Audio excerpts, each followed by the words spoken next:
Rockets in 10.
Targeting me.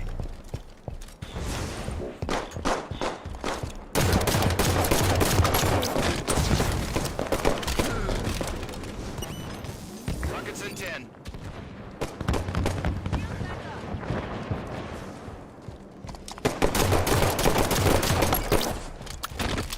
Rocket launcher ready.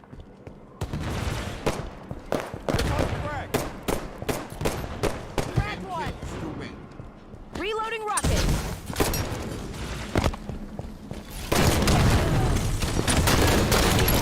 Show him what a shotgun can do. Last rocket. Incoming.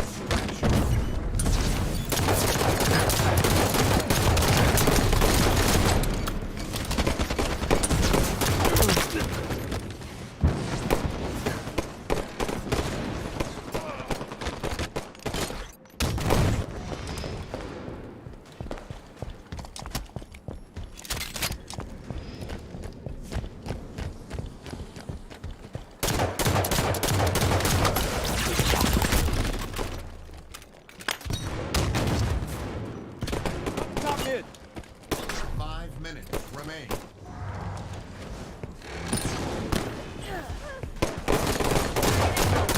Enemy in red yard.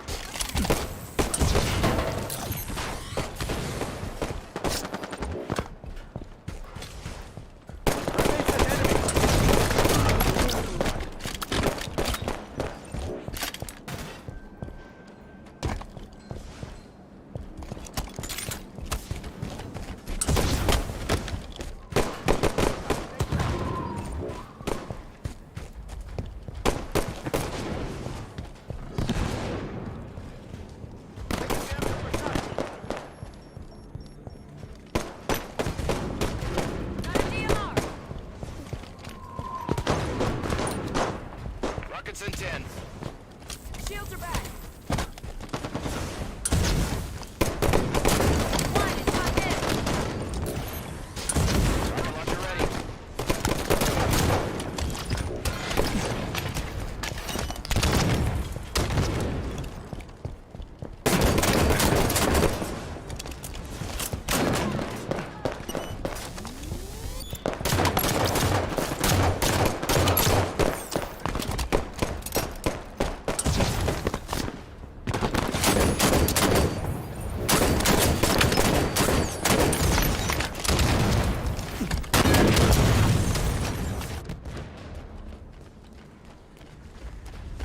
Watch the rocket. Watch the rocket fire.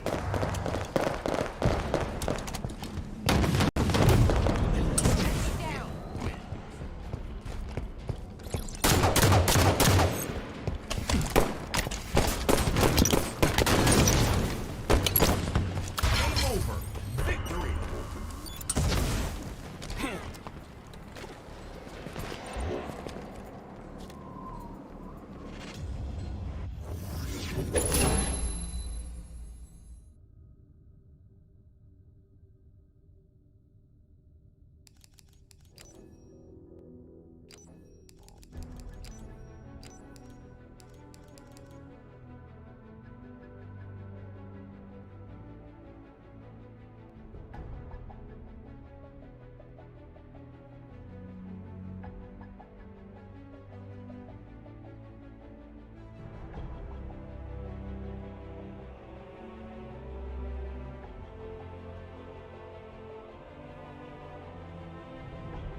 Sniper rifles on the field.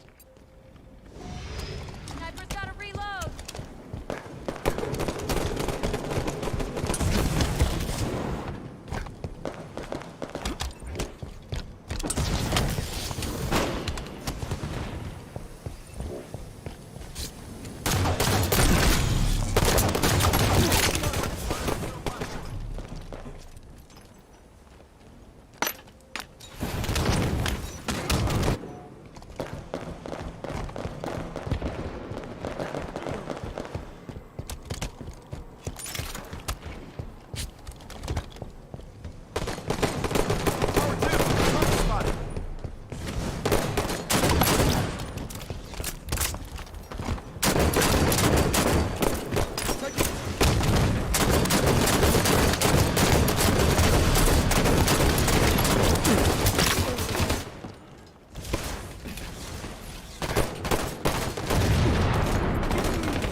Way to victory.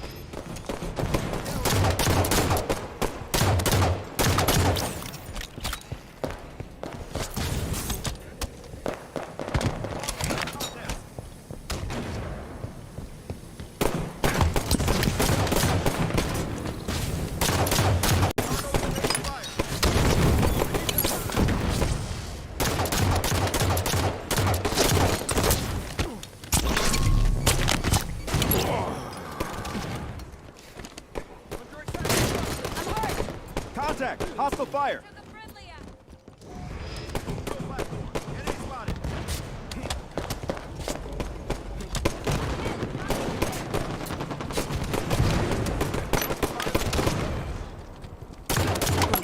Nice headshot. Double kill.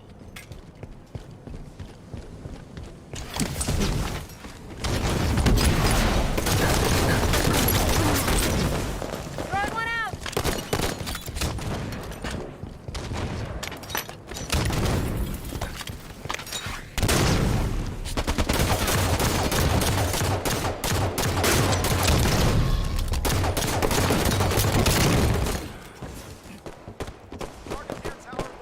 Sniper rifle in 10 seconds.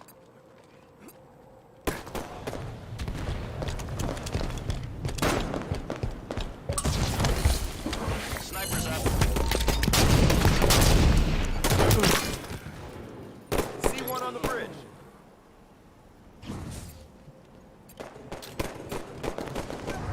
Enemy spotted. Spotted one on the capture. Shielder at 0.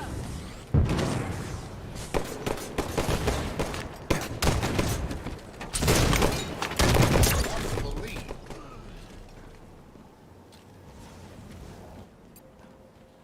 Your fire attack! Enemy team nearing victory.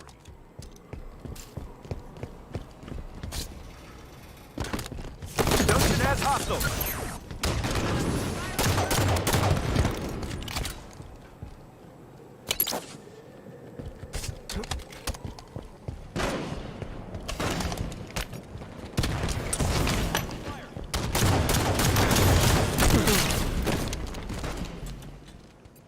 Minutes remain.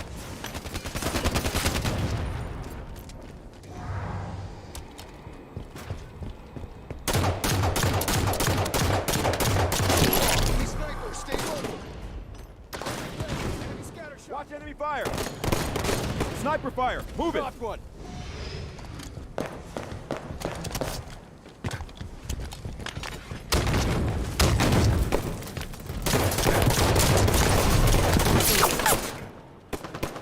Taking fire in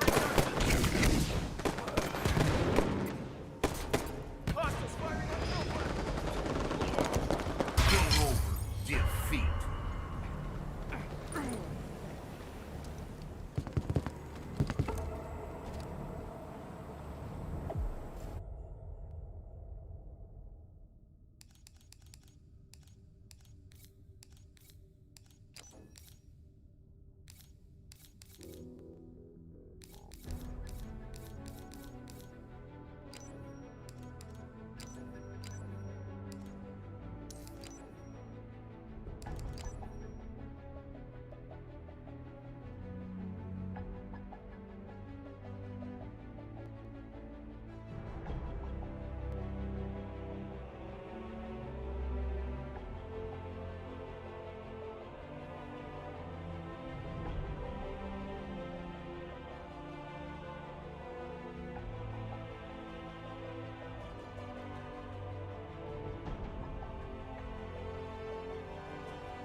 strongholds.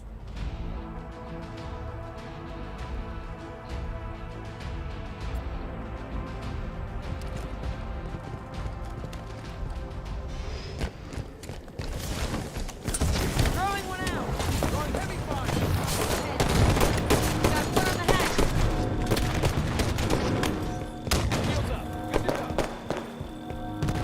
On the railgun. Stronghold captured. We lost nest. Hostiles captured basement. Enemy team scored. Lost the lead.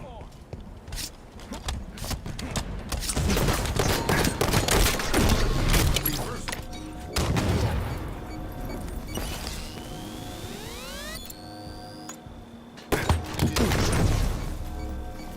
Stronghold captured. Your team scored. We captured basement. Control. We lost BR base. They're going in close. Tower 2 under attack. Gain the lead.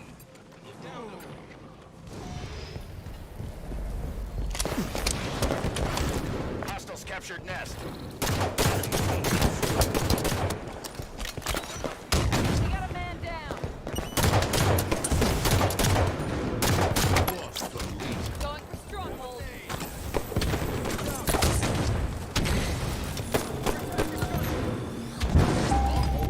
Taking damage. Your team scored. On a target. Engine 2. Switching to the railgun. Gain the lead.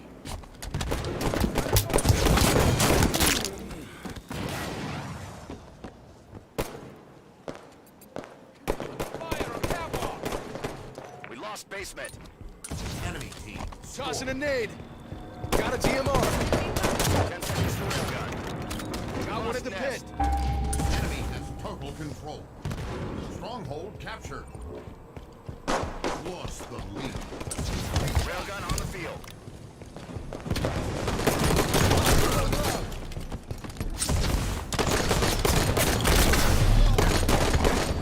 I'm taking this point. Taking strong.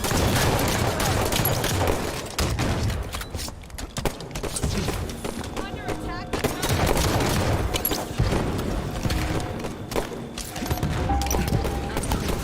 Your team scored.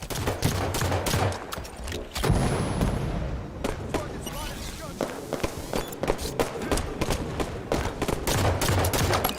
Hostiles captured BR base. Enemy team scored. Friendly.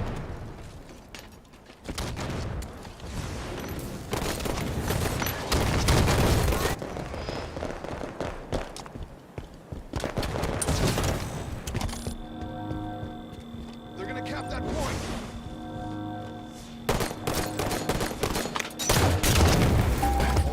Watch it, your shields are Your down. team scored. We lost nest. He's hit. Enemy team scored.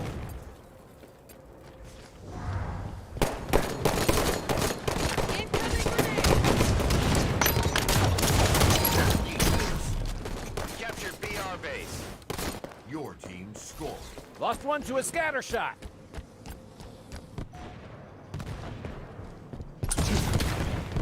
Hostiles captured basement. Enemy team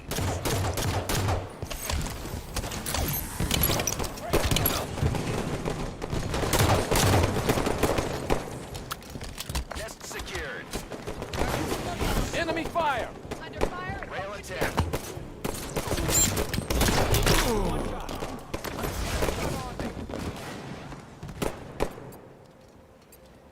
Railgun is up. Under fire on the catwalk. We lost nest. Enemy team scoring.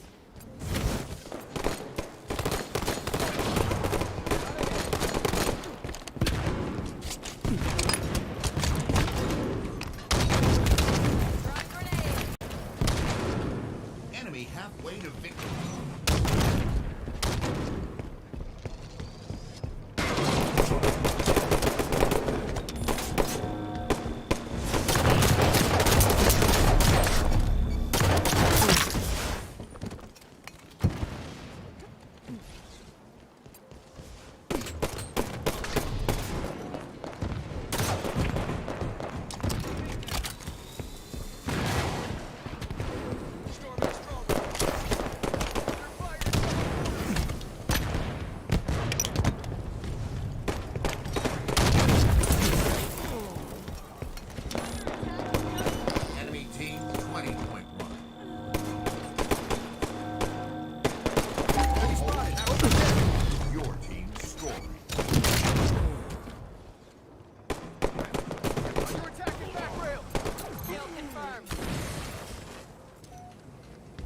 Hostiles captured basement. Enemy team score. Teammate down in yellow corner.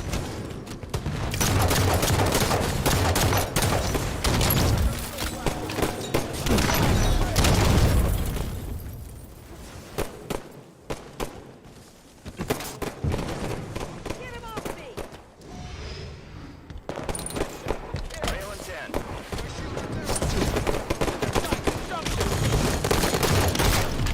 Team nearing Railgun is up.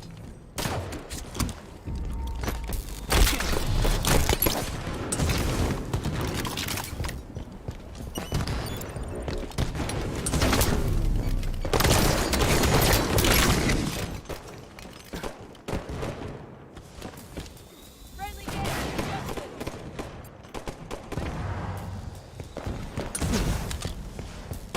enemy team 20.1.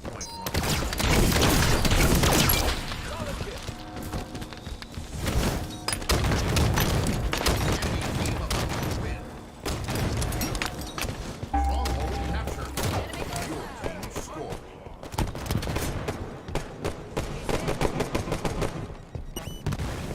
Hostiles Enemy captured grenades. BR base. Enemy team scoring. Back up.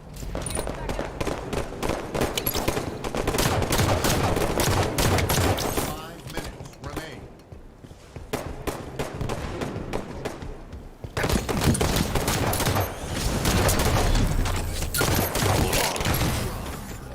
Brave.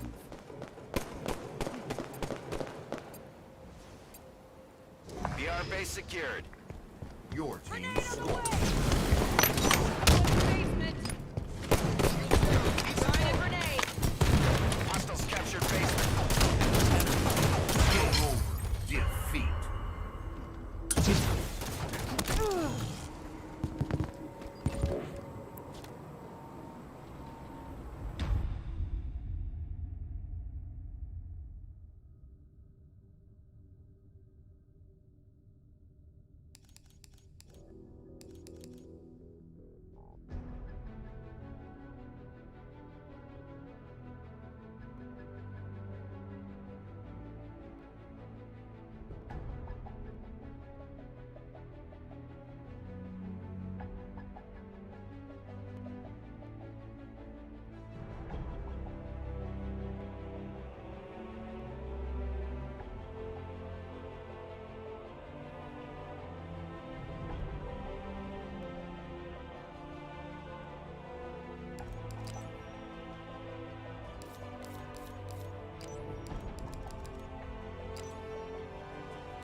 Here and welcome back to another Bedrock Edition tutorial. Today I'll be showing you how to build a super simple, super cheap, and really easy to build a villager breeder in your Bedrock Edition worlds. This thing is intended to be built within the first couple hours of starting a world, and it takes less than 10 minutes to throw together from start to finish. But that does not mean it is not incredibly efficient. You get several babies per minute using this breeder, which is more than you'll need for most projects, and it is also fully featured as well. As you can see, there is a baby filter. All the babies are held down at the bottom until they grow up. Once they grow up, they will be filtered into the adult chamber where only adults will ever be found. So you can then cart those guys off into an iron farm, a trading hall, or whatever else you want to do. This is also a clean villager breeder as well, meaning that all the babies have a completely empty inventory so that they can't breed on their own where you don't want them to. So you won't have issues with the villagers in your iron farm making babies when they shouldn't. So let's check out this build in detail, shall we? There's really not too much to see. We have the main breeding pair up at the top here. These guys are sitting in a boat with some slabs in them,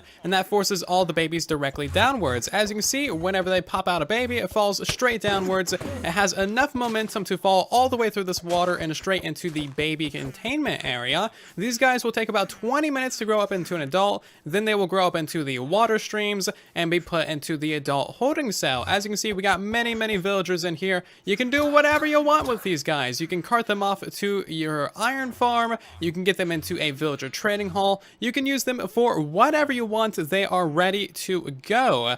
And that's pretty much it. Whenever you want more babies, you just throw these guys a whole bunch of food. They can pick it up from pretty much anywhere up here, and then you'll need yourself an array of beds. I put down way more beds than you will ever personally need, just to demonstrate the power of babies. Another really great bonus of this villager breeder that you have probably noticed already, this doesn't use any nether. In fact, this is my first villager breeder on Bedrock Edition that does not send the villagers to the nether, so this is incredibly early game, incredibly starter, and it actually is very, very convenient. If you got yourself a tiny little wool farm, you can spam down more beds than you ever need, and you get yourself way more villagers than you ever need as well. As for mechanics used in this build, there really isn't much. It's just very basic villager mechanics. So to make yourself a village, all you need is one bed and one villager, and to make yourself a villager breeder, you'll need at least 2 villagers and 3 beds, because each bed in your village counts towards 1 villager.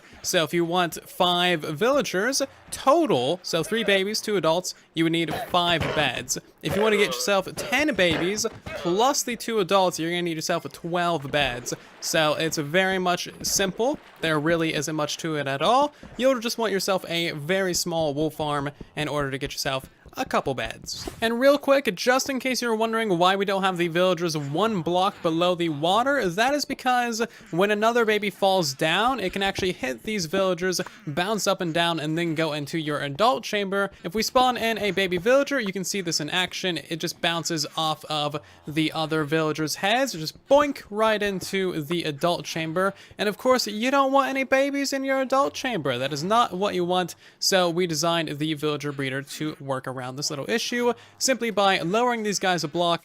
This tutorial is part of my advent calendar for December of 2020, so every single day in December I'm releasing a brand new tutorial on the channel, some sort of farm contraption or useful redstone thing for you guys to build in your worlds. This is the latest in a long line, and if you want to help support the series, leaving a like on the video, sharing them around with your friends, and or subscribing is of course a great way to do so. And as a bonus of subscribing, you also get to see all of the other tutorials that I post first before anyone else can. And I have lots more on the way. One thing you should keep in mind when building your villager breeder, or really any villager related tech, is all of the other village tech around you. So for example, we have an iron farm over there, and then we have 2 villages. One is over there, and one is off in that location over there. You can barely see it.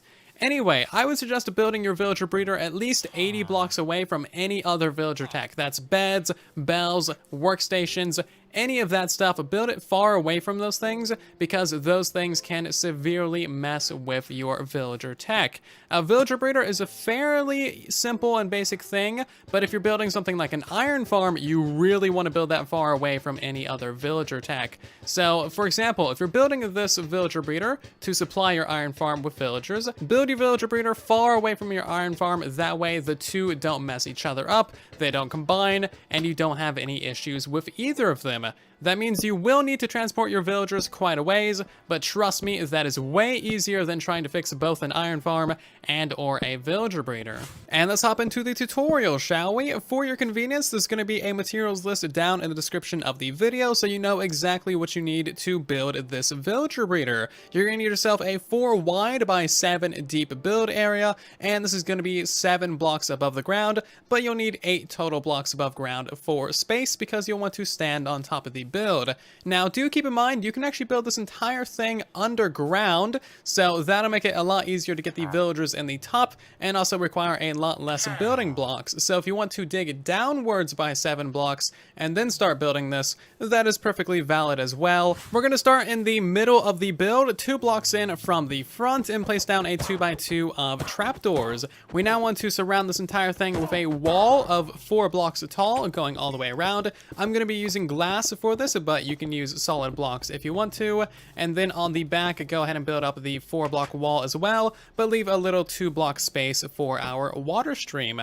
Out the backside here, we're going to place another 3 walls that are then 4 blocks tall as well. And this is going to be the containment unit for all of our babies and the containment unit for all of our adults as well. Now go ahead and place in 2 additional blocks right here so it's completely filled in. Place a button right above the containment unit for all of your adult villagers just so the water doesn't flow down in there. And now you want to place in some temporary blocks above each of your trapdoors right there and place a water bucket right in this corner. That'll flood to the corner and send all the adults to the corner.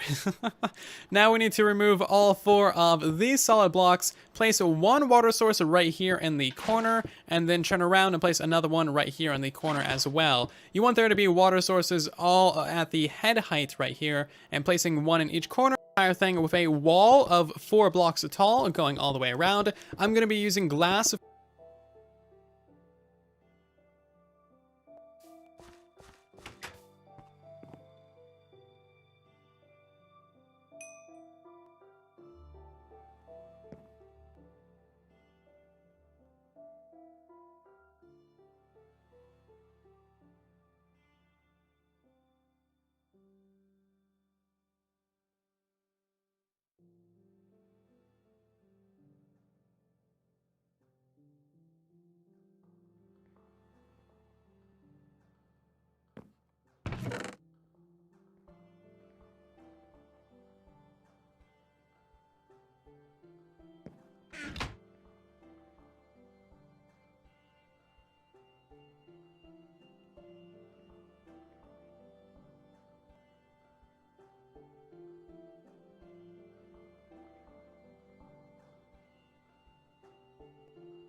What's up guys, Jason here. In this video I'm going to be teaching you how to make a simple and efficient Minecraft bedrock villager box. 1, 2, 3, 4. Then take a dispenser and place it down. Make sure this dispenser faces this way. Then place down a powered rail in front of it and place down 2 rails. Then crouch down and place a button on the side of this dispenser.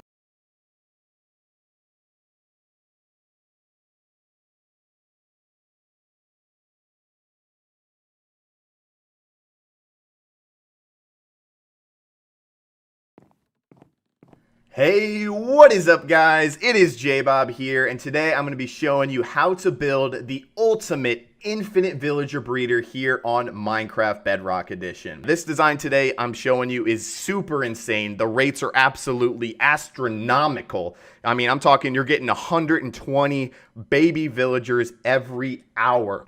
Like, who would ever need that many villagers? But, you know, if you guys are working on a big trading hall in your world, or working on an iron farm, or maybe you're trying to build like your own custom village, this design is absolutely insane, and it will give you so many villagers you won't even know what to do with it. So yeah, let's go ahead and dive straight on into it. I went ahead and prepared a few chests here just to show you guys the building blocks that we're gonna need for this. So you're gonna need 1 slab, a few buckets of water, a hoe, quite a few building blocks. I would say around maybe 5 stacks of whatever building blocks you want to use. I'm going to go ahead and use glass today for the purpose of this tutorial. But yeah, feel free to dress this thing up. Be creative. Make it look great. Don't use glass like me. I mean, if you want to, you can. It's pretty cheap, but yeah, I would highly recommend sprucing this thing up a little bit. I'll show you guys a super cool kind of finished, fully decorated design towards the end. But yeah, you're also going to need 1 composter, a few stacks of trap doors. I think 2 to 3 stacks should probably do you. Then we're going to need a few signs, a piece of soul sand, a little bit of lighting, other that's torches, lanterns, shroom lights.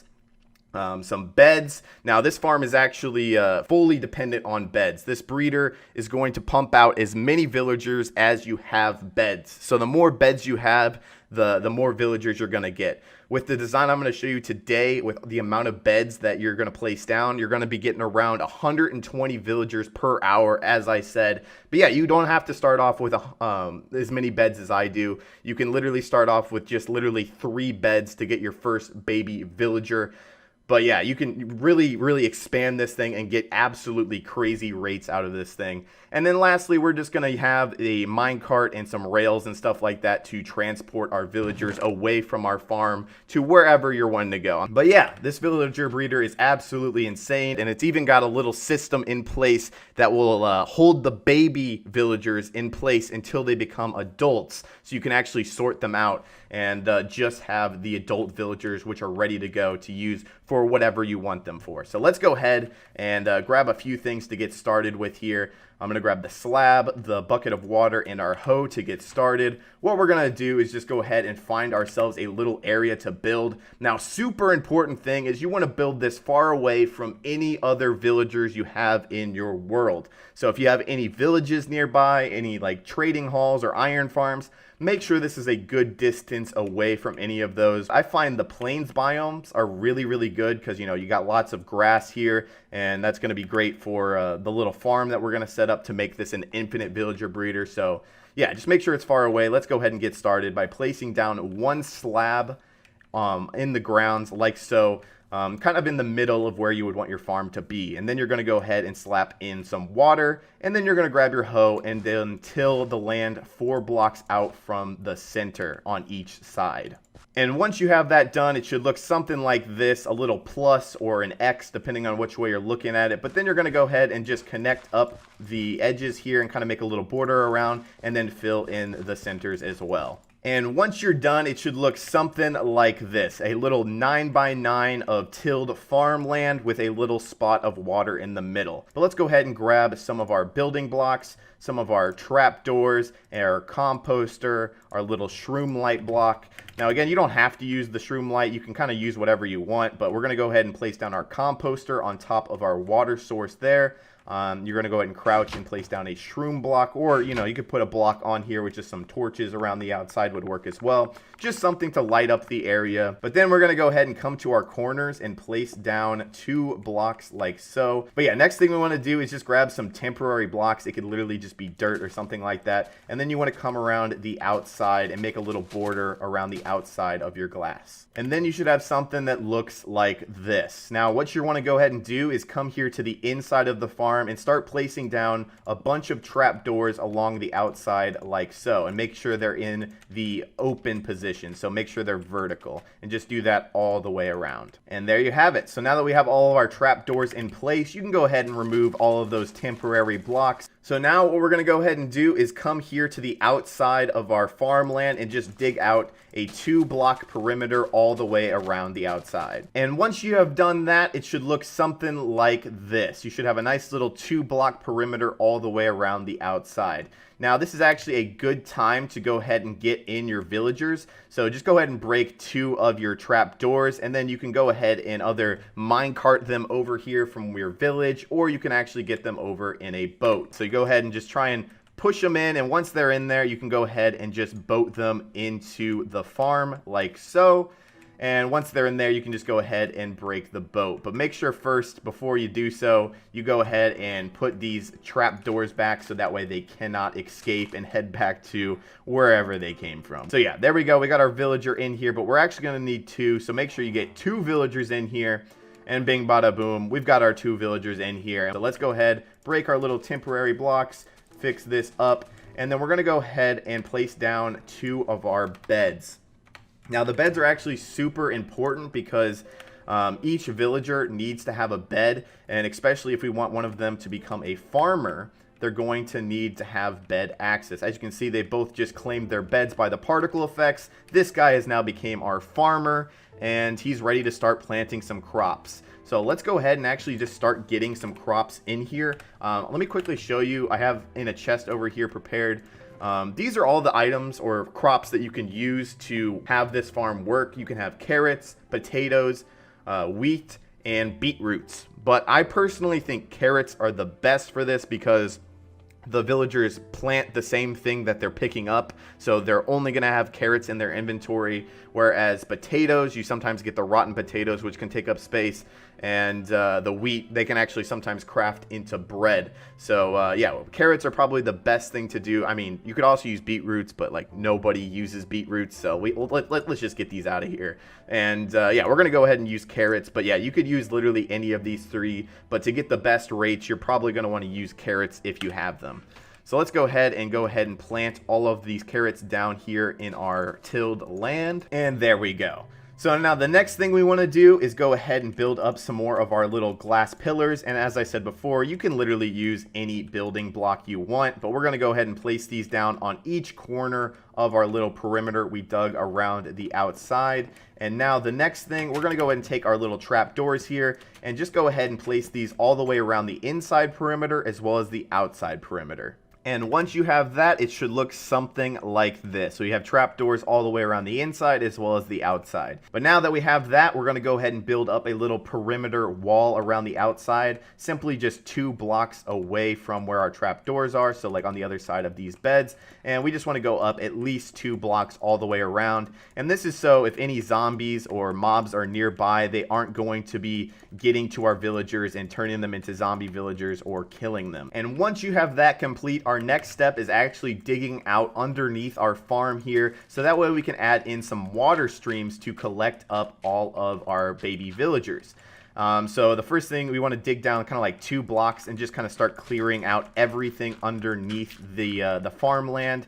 And over here on the edges, you can go ahead and leave the blocks underneath our glass pillars here. And now that we have it all dug out, this is what it should look like. Just a big open 2-high area underneath our little farmland with our little pillars still here intact. The next thing we want to do is actually figure out where we want our little villagers to go after we have collected them. So I'm just going to go ahead and choose this side here for our little export zone for our adult villagers once we've kind of held them for a little bit as babies until they grow up. So what we're going to do is come here to the center and then come out right over here and just dig down just a few blocks so that we can kind of find it down below. So now what we want to do is, now that we have our side where our villagers are going to be heading out, we want to get our water system set up that kind of pushes them towards this corner here. So what we're going to do is actually dig all of this down one more block, except for this back little ledge on this side and this side, kind of opposite of the direction that we're going to be pushing them towards. And there we go. So now the next thing I want to do is go ahead and get some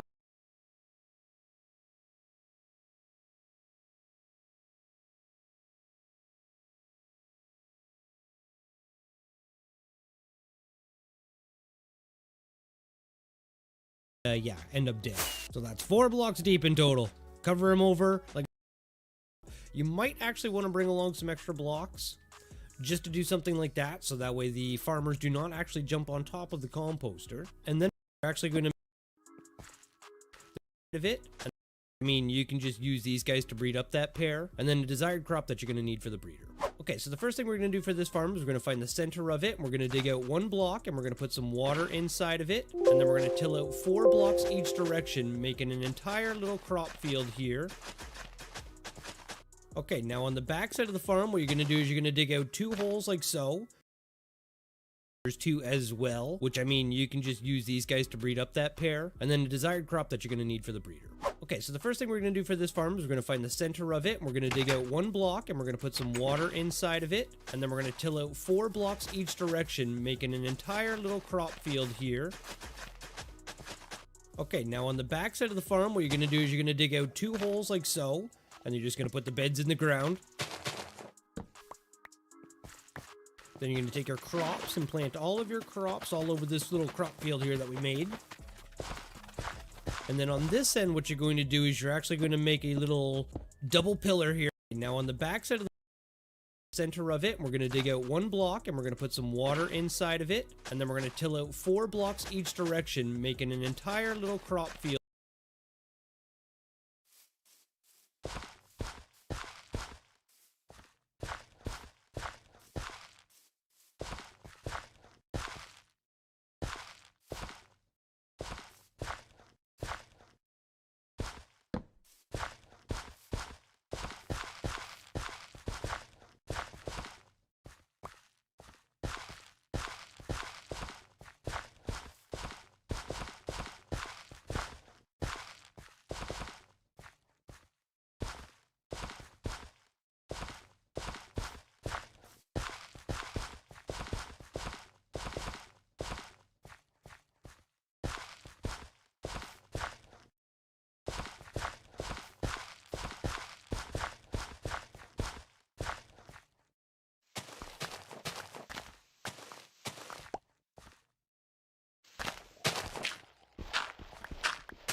Hello everybody, welcome back to my channel. My name is JD, and today we're doing another easy Minecraft tutorial.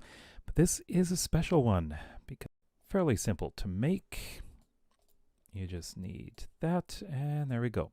We have our smithing table. Now, what is it used for?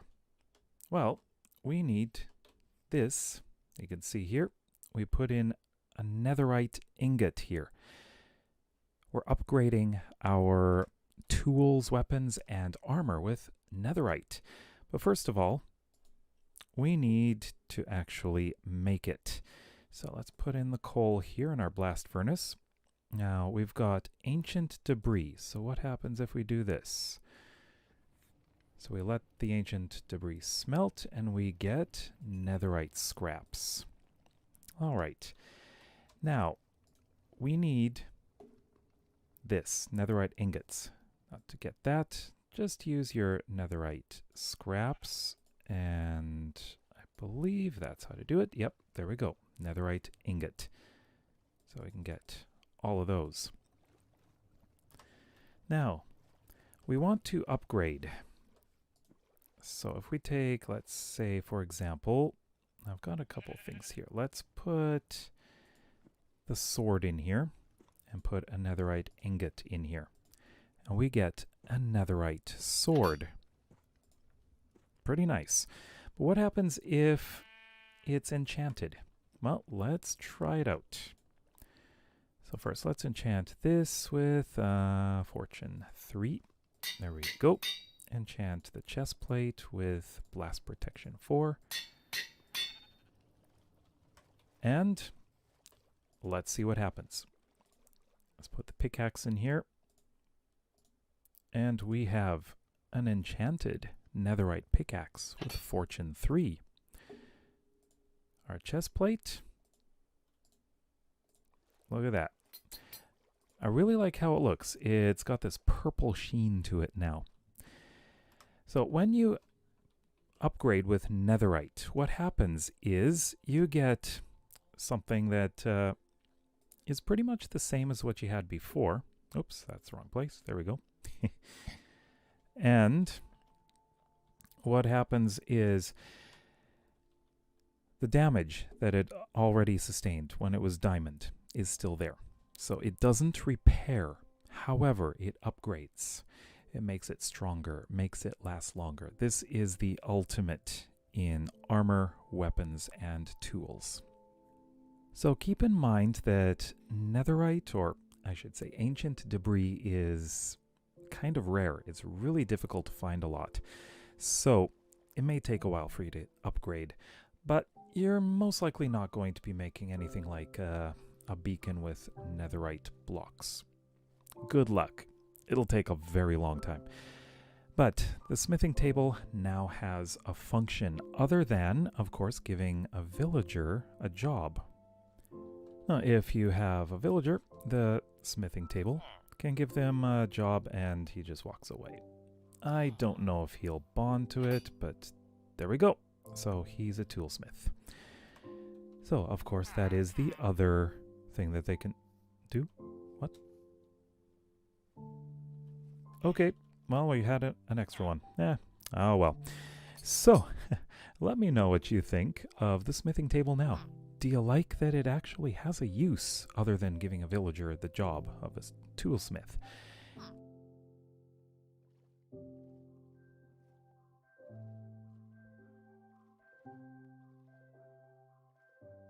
Some changes to the back-end code of Minecraft have allowed for the once mysterious smithing table to see greater use.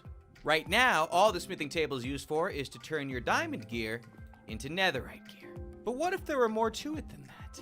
Today, we explore 10 additional concepts that allow you to use your smithing table in new and different ways. From storage block transferring to exciting new weaponry textures. You could even stash secret items into the most random of objects. This all comes in the form of MPT data transfer finally being enabled for smithing tables in-game. So, let's find out more.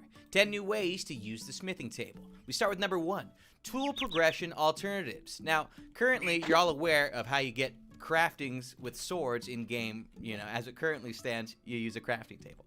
Who'd have thought, right?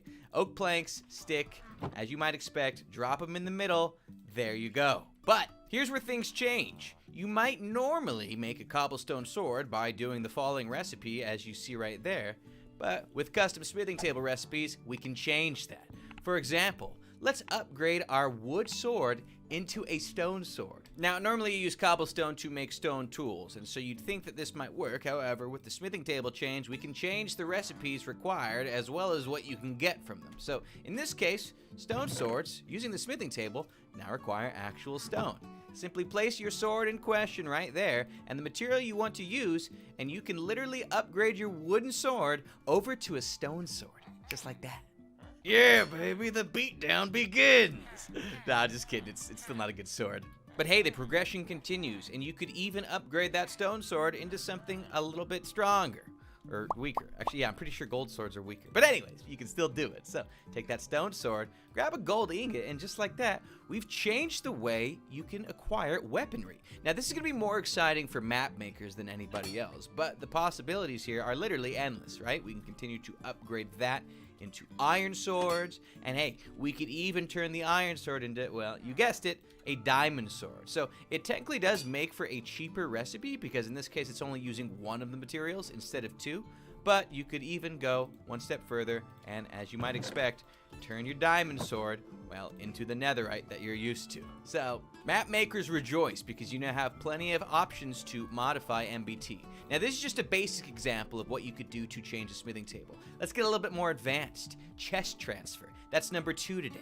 Because smithing tables transfer MBT from left to right, this will allow us to do some very interesting things. What we're going to do is grab the pickaxe found in the shulker box, and take note, there's a whole mess of goodies in here. Iron, a gold sword, some seeds. We're going to go ahead and break that. If you don't know how shulker boxes work, essentially they will keep all of the items found within them at a moment's notice so that if you were to place this down, you can access them once again. Break it, and you essentially have a backpack on your hands. Now, if you were to try this with a chest and drop a bunch of random items inside and then proceed to break the chest, they don't keep the items inside. I mean, y'all should know this by now. Get real. Y'all been playing Minecraft for a while? You see, it all goes all over the place. However, using the new smithing table changes, you can combine the shulker box with a chest. So, once again, we see a whole mess of goodies inside there. And what we're going to do now is grab ourselves a chest. As you can see, this chest is currently empty, but we can now go over to a smithing table, take the shulker box that has a whole mess of goodies in it,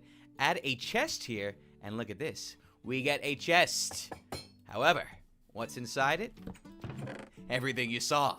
Just like that, we've been able to transfer the contents into a chest that is technically a backpack until the moment you place it down. Because if we were to break this chest, you'd see that it wouldn't store the contents like it once did. But hey, this is exciting nonetheless. Get ready to start dumping everything you could ever want into a shulker box so that you can instantly transfer it into any, that is a diamond pick. Put a shulker box in there, and just like that, all your problems are solved. If putting items into chests was your problem. We'll move on. To number 3, custom enchantments. Using lore and MBT data, you could make custom enchanted books. But the only issue is, anvils can't normally transfer the MBT data. Anyone that's ever used command blocks or function packs knows that if you make your own enchantment books, such as Lightning Edge, Magma Walker, and Echo Sheath, you can't use them with an anvil. As much as you'd like to, they just do not combine. Well, we've now seen changes to that, because with the smithing table, we can. Allow me to demonstrate. we're going to place our lightning edge right here. And we're going to also put a diamond sword right here. And just like that, we now have a lightning edge enchanted diamond sword. And not only that, but it actually comes with an actual enchantment, which we're going to test out right now. When you hold your lightning edge sword enchantment during a thunderstorm, it will teleport any nearby lightning to you, which will cause entities nearby to suffer horrendous lightning. Oh, I didn't have the sword on me. Missed out on that. Yes, any lightning bolts that end up striking nearby will instantly be teleported nearby. As you can see there, lightning just struck down on this cow. Now, you'll want to be careful because you are now essentially holding a sword that acts as a conductor rod. Right, it's a little bit dangerous of an experience, but with any luck, we can turn this villager into a witch nearby. Come on down, villager. Oh, okay, well, he turned into a blacksmith. I suppose that's for the best, huh? Would the lightning strike, please? There we go. Ah, ha, ha. And as you can see right there, oh my gosh. Yo, that fire was going nuts. This is going to open up a world of opportunities for all you map makers out there. Let's take another example. Magma Walker. Apply them to these diamond boots. I mean, you've seen this concept on the channel before, but it's always worth highlighting. Check this out. Down we go into the lava area, and now you have the ability to enchant nearby, well, I don't say enchant nearby lava, but you can turn nearby lava into the new basalt blocks, as an example, that came out in the Nether update, and it acts very similarly to the Frostwalker boots that you're already used to in game. Or how about Echo Sheath, our third enchantment we have for today's example. This will allow your blade to flash with a flash or something. And the moment you equip it, well, all mobs nearby instantly die. It's kind of overpowered. Let's check out number 4, a new way of crafting. Remember how we used stone to upgrade a wooden sword before? If you don't, allow me to give you a little bit of a reminder. It was just like that. You guys got bad memory or something? Come on. Well, using some data merge and custom model data tricks, you can now craft a stone sword by using more than just regular stone. End stone, granite, and so much more. And so what we're going to do is mine up some of this end stone, mine up some of the granite. We've got some andesite, we got some diorite on display. I mean, it's all beautiful stuff, really. And what we're going to do is grab a couple of these wooden swords and essentially upgrade them, as you saw before, except now we'll use some different... You gotta put it the other direction. See, check it out. Stone sword, granite flavor. Beautiful. We can even get an andesite sword, just like that. Hey, you want an end stone sword? Yes, we can do that as well. Even diorite, which is actually my favorite of the ugly blocks. Just like that, we now have a whole series of different types of stone swords. It's not just your plain old stone sword anymore. You've got a granite sword, an andesite sword, an end stone sword, and a diorite sword. And they all work the same, all attack the same, everything else. But now you've got ultimate fashionista mode. Yo, picture me walking down the walkway with these things on my side. Or maybe not. Here's another concept worth exploring. Secret storage. Remember that shulker box thing from earlier? It's not just limited to chests, believe it or not. We're going to take this shulker box and put it into an unassuming stick. Yes, that's right. We're literally just going to take everything in this shulker box and apply it to a stick. It's simple enough. All you got to do is take the shulker box, put any item you want. We've chosen a stick this time. And now we have a stick. But check it out. It's not just any plain old stick. It technically works like a stick. You could literally take that stick and make a sword with it, but I would not recommend you do that because there's a whole mess of goodies inside that stick. Map makers can use this system to create hidden items, as well as a key system to unlock the stick. So we've got some gold nuggets here, and they're going to act as the unlock ability. So check this out. That stick, combined with a gold nugget, will give us the shulker box once again. Just like that, the reward is nice, here for the taking. And again, it works for any item. So right here, we've got a diamond sword, and as you might expect, it works exactly as a diamond sword would work. You suck. Get back here! Even when damaged, you can take that sword, unlock it with a gold nugget to get your shulker box filled with tons of hidden goodies. I'm not finished with you. Number 6 is a shield and banner converter. You ever find an old damaged shield? I have. Maybe. I don't remember exactly. But anyways, you might like the pattern on it, but you're not sure how it was made.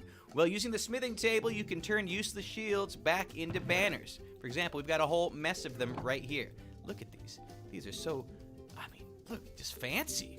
Wow, especially that one. Very cool. Yellow shield. Well, now you have the ability, using smithing table and custom MBT data modification, to remove the design from the shield. You'll need to do some special movements first. For example, you'll need to start with the appropriate banner type, so the banner you use should have the same color as the shield. For example, we've got this green shield, lime legend, and green roundel. If you didn't know how to make that, all you need to do now is take a banner that matches, and just like that, we've turned that shield into a banner. Same story, take the yellow shield, place on a yellow banner. You can now turn it into the banner with the actual design on it that you were just looking at. And the list goes on and on. Blue sign is at the, yep. Well, okay, that's not the right color banner, but that's why you'll want to start with the appropriate color one. So we won't change that one. That would be bad news, but we can start with blue. Actually, I don't think I have a, anyways, let's start with one we do have. Green. There we go. Yeah, that's why you'd want to make sure you're starting with the appropriate banner type. Otherwise, you're going to get in trouble. Again, these are all concepts, so they're not fully fledged out, but these are things you'll be able to do if you are a map maker or command block engineer. Number 7, secret messages. Everybody's favorite. This is kind of similar to the chest storage thing. You could maybe use it for a puzzle map or something similar. You can write a written book and store it into a die, or again, any item of your choice. So, what we have here is a lovely book and quill. Subscribe.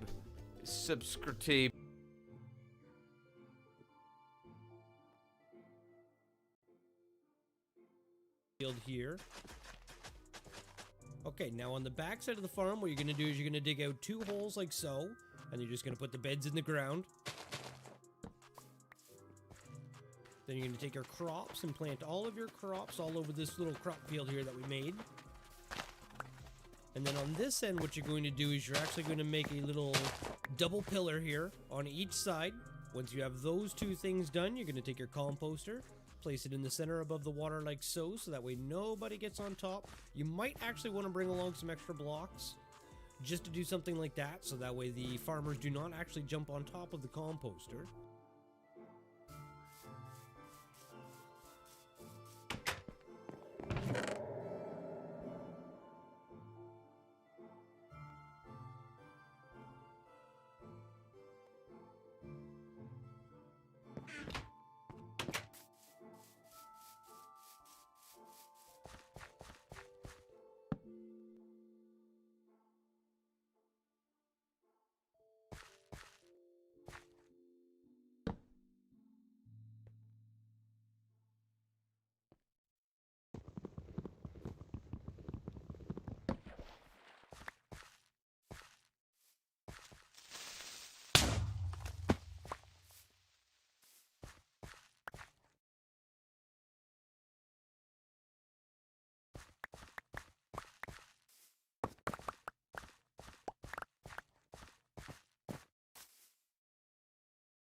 And then what you're going to do is you're going to surround the entire farm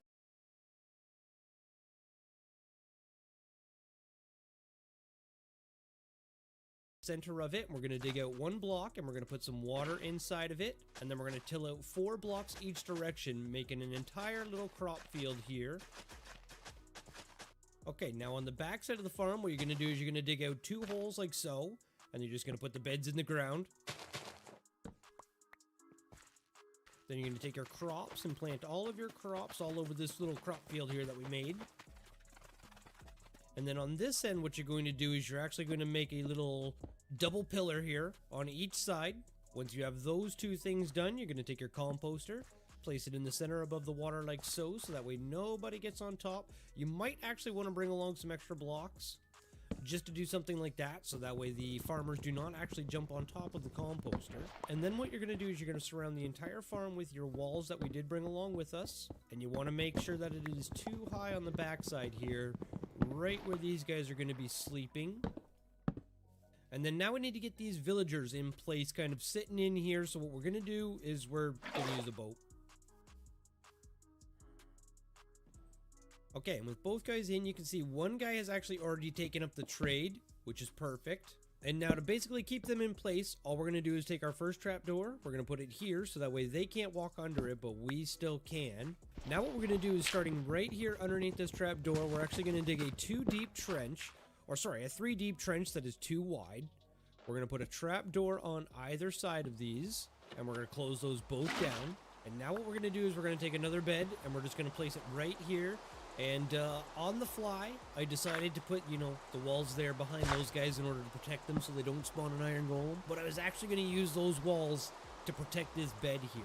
So what you need to do is have it so that nobody else can link up to this bed. You want those 2 to link up to those ones there, and this one to be the spare for them to be able to spawn a baby villager. So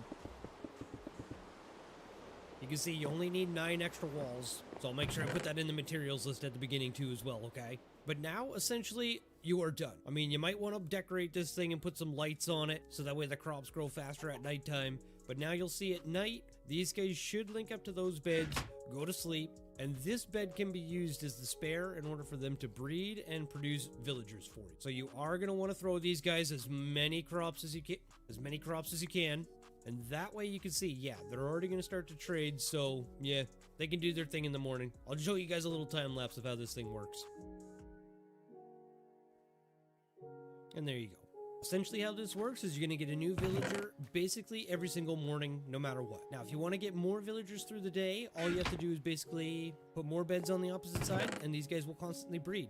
Now, it is possible to upgrade this with 2 farmers per crop field, but just be prepared for more villagers than you're ever going to need. Okay, now this next one up on the list is going to be the raid farm. Now, these are the items that you're going to need here. The glass and the actual builder blocks are optional. You can just use the blocks that we're going to be digging out of the ground in order to create this. But yeah, you need the 2 water buckets in order to create a water source, because we're putting down at least 6 water sources. Okay, now the first thing you're going to want to do is you're actually going to want to dig out a 9x9 area, just 1 block deep like so. And then on the back side, what you're going to do is you're going to take your 6 builder blocks that we brought, and you're going to make a nice little 3 high wall. Well, it's going to be 2 high, but with the dug down, it's going to be 3 high like so. We're going to go sign, sign, sign, sign in front of that one, and then another sign on top of it. You have to shift click in order to get all of this, so yeah. And then you're just going to place a lava bucket right there. On top of this, we're going to put a temporary block with a slab in front of it like so. And then right below the lava, right here, what we're going to do is we're going to dig down 26 blocks in total. That's 1.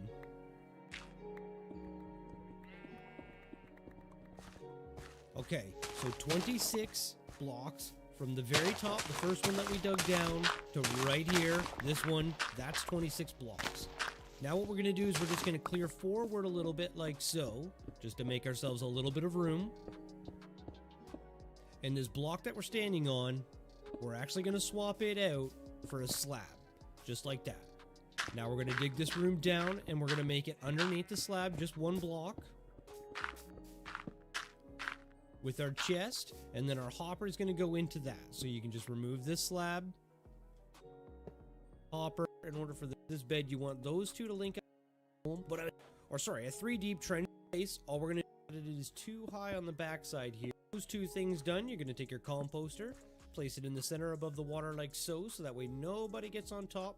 You might actually want to bring along some extra blocks just to do something like that, so that way the farmers do not actually jump on top of the composter. And then what you're going to do is you're going to surround the entire farm with your walls that we did bring along with us, and you want to make sure that it is too high on the backside here, right where these guys are going to be sleeping. And then now we need to get these villagers in place, kind of sitting in here. So what we're going to do is we're going to use a boat. Okay, and with both guys in, you can see one guy has actually already taken up the trade, which is perfect. And now to basically keep them in place, all we're going to do is take our first trapdoor. We're going to put it here so that way they can't walk under it, but we still can. Now what we're going to do is starting right here underneath this trapdoor, we're actually going to dig a 2 deep trench, or sorry, a 3 deep trench that is 2 wide. We're going to put a trapdoor on either side of these, and we're going to close those both down. And now what we're going to do is we're going to take another bed, and we're just going to place it right here. And on the fly, I decided to put, you know, the walls there behind those guys in order to protect them so they don't spawn an iron golem. But I was actually going to use those walls to protect this bed here. So what you need to do is have it so that nobody else can link up to this bed. You want those two to link up to those ones there, and this one to be the spare for them to be able to spawn a baby villager. So you can see you only need 9 extra walls. So I'll make sure I put that in the materials list at the beginning too as well, okay? But now, essentially, you are done. I mean, and now what we're going to do is we're going to see one guy has actually placed kind of sitting in here. So what we're going to do, just to do something like that, so that way the farmers do not actually jump on top of the composter. And then what you're going to do is you're going to surround the entire farm with your walls that we did bring along with us. And you want to make sure that it is too high on the backside here, right where these guys are going to be sleeping. And then now we need to get these villagers in place, kind of sitting in here. So what we're going to do is we're going to use a boat. Okay, and with both guys in, you can see one guy has actually already taken up the trade, which is perfect. And now to basically keep them in place, all we're going to do is take our first trapdoor. We're going to put it here so that way they can't walk under it, but we still can. Now what we're going to do is starting right here underneath this trapdoor, we're actually going to dig a 2 deep trench, or sorry, a 3 deep trench that is 2 wide. We're going to put a trapdoor on either side of these, and we're going to close those both down. And now what we're going to do, we're going to use a boat.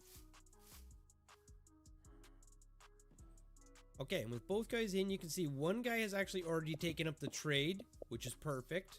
And now to basically keep them in place, all we're going to do is take our first trapdoor. We're going to put it here so that way they can't walk under it, but we still can. Now what we're going to do is starting right here underneath this trapdoor, we're actually going to dig a 2 deep trench, or sorry, a 3 deep trench that is 2 wide. We're going to put a trapdoor on either side of these, and we're going to close those both down. And now what we're going to do is we're going to take another bed, and we're just going to place it right here. And on the fly, I decided to put, you know, the walls there behind those guys in order to protect them so they don't spawn an iron golem. But I was actually going to use those walls to protect this bed here. So what you need to do is have it so that nobody else can link up to this bed. You want those two to link up to those ones there.